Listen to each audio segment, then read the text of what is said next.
ή το να παίρνεις ένα τσιγάρο είναι λίγο... Έκοβες τη μία ουσία, προσπαθούσες να ελέγξεις τη μία ουσία και έβρισκες αμέσως υποκατάστατο της ουσίας αυτής για να έχεις πάντα την ίδια αίσθηση στην ουσία της αποχής έτσι από το πρόβλημα. Δεν ήθελες να δεις το πρόβλημα. Φαντάσου ότι το πρόβλημα είναι αυτό που λέμε κι εμείς στο πρόγραμμα θεραπείας που έχουμε, είναι ότι ξεκινάει όταν φεύγει η εξάρτηση. Τότε βγαίνει το πρόβλημα. Όταν αποφεύγεις τα συναισθήματά σου για χρόνια, τα αποθείς συνέχεια. Οπότε όταν φεύγει η εξάρτηση αρχίζουν και ξεπαγώνουν αυτά. Και μέσα σου έχεις πολύ έντονες συναισθηματικές φορτίσεις εκείνη την περίοδο. Αν δεν βρεις το κατάλληλο πλαίσιο, ξαναγυρνάς στη γνωστή σου λύση. Γιατί για έναν εθισμένο είναι λύση αυτό.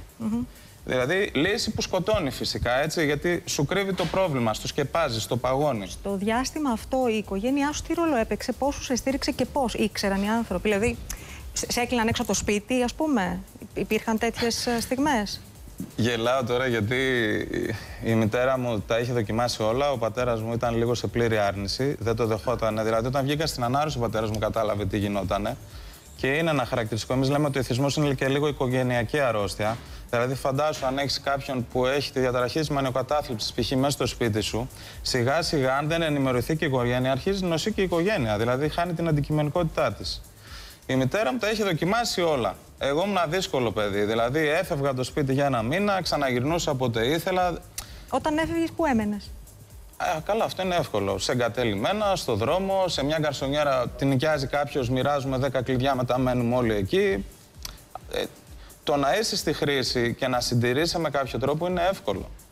Για μένα το δύσκολο είναι περισσότερο στο πώς είσαι μέσα σου συναισθηματικά, ότι δεν καταλαβαίνεις ότι έχεις χάσει την αξιοπρέπειά σου, δεν καταλαβαίνεις ότι παίζεις με θάνατο κάθε φορά. Δηλαδή, μία χρήση είναι αρκετή για να πεθάνεις. Μία χρήση. Και εγώ επί 10 χρόνια προσπαθούσα και ρίσκαρα με αυτό. Δηλαδή, έπαιζα ρώσικη ρουλέτα με αυτό. Και τα παιδιά που είναι έξω τώρα και είναι σε αυτό το κομμάτι, αυτό κάνουν. Απλά δεν σε νοιάζει, δεν αγαπάς τον εαυτό σου. Οπότε. Αλλά είναι κάτι που πρέπει να το καταλάβεις εσύ. Όλα ξεκινάνε μέσα από το δικό σου το μυαλό. Κάνεις λοιπόν συχνά προσπάθειες να φύγεις από αυτή την ιστορία. Δεν τα καταφέρνεις εύκολα. Μετά από πόσα χρόνια, πόσες προσπάθειες, πόσα χρόνια ήσουν? Στα 10 χρόνια ήμουν στη χρήση, έφτασα στα 25 μου, 15 με 25. Ζήτησα βοήθεια από κάποιον ιατροδικαστή τότε να είναι καλά.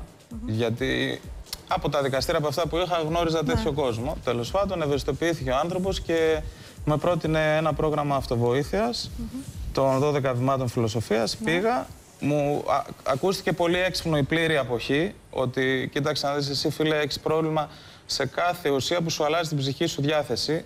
Βλέπε και αλκοόλ μαζί. Οπότε δεν το είχα δοκιμάσει ποτέ αυτό. Μου άρεσε πολύ το μία μέρα τη φορά. Δηλαδή η προσπάθειά σου είναι όπως όλου του κόσμου κιόλας. Για 24 ώρες ξέρεις, για το επόμενο λεπτό. Και αυτό μου φαίνονταν εύκολο γιατί πνιγόμουν από συναισθήματα τότε. Και έτσι μία μέρα τη φορά έχω φτάσει κοντά στα 14 χρόνια. Υπέροχο, καταπληκτικό. Ένας στίβος, ένας μαραθώνιος είναι. Είσαι νικητής όμως, έτσι κι αλλιώς. Τώρα πια είσαι νικητής.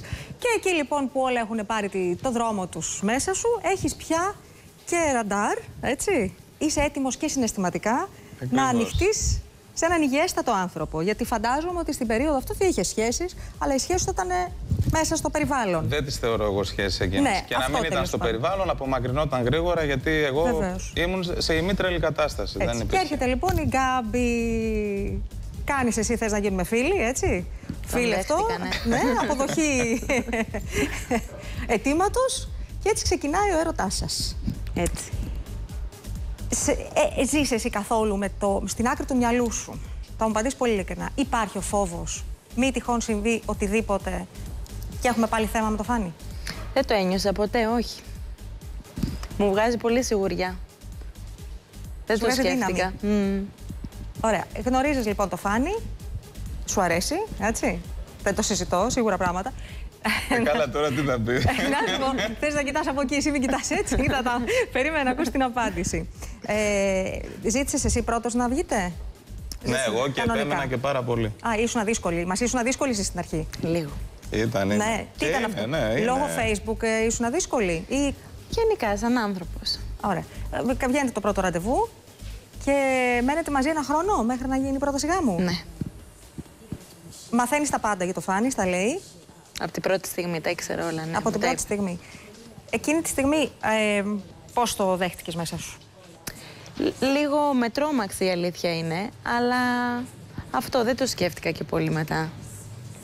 Είπες, εδώ είμαστε. Εδώ είμαστε. Αφού μας καλύπτει. Βρήκα τον άνθρωπό μου. Παιδιά έχετε? Όχι ακόμα. Όχι ακόμα. Όχι ακόμα. Αλλά είμαστε σε πρόγραμμα. Θέλουμε κάποια στιγμή. Θέλετε, παιδιά. Ναι. Υπέροχα. Τώρα, εσύ, Φάνη μου, βοηθάς και παιδιά, έτσι? Στηρίζεις παιδιά. Ναι.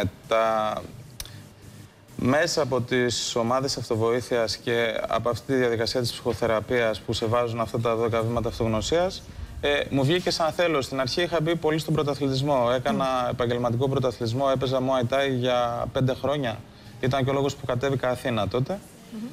Έκανα τον κύκλο με τον πρωταθλητισμό και μετά αποφάσισα, έτσι μου είχε βγει σαν ανάγκη να σπουδάσω συμβουλευτική, γιατί κάπως έτσι μου έβγαινε από μέσα μου.